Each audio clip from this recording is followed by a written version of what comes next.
مشتاق صاحب چې تللی و د ښېګڼې دپاره او د صحابو دا سنت ژوندي کول دا تللی و فلسطین ته او په دې سمندر کې سفر کو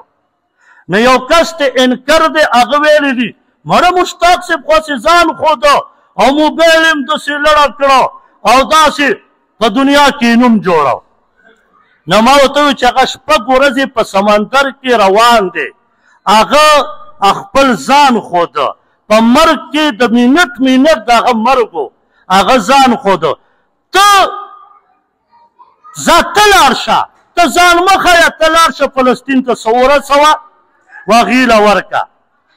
او خیر دی ته کافر شه او ته لاړ شه والله چې په دې منبر دې بیا هم ښه ووایه به چې کافر هم وې ولاړ شي او هغې ته څه ورسې والله چې په دې منبر دې نوم هم والم چې یارې کافر خو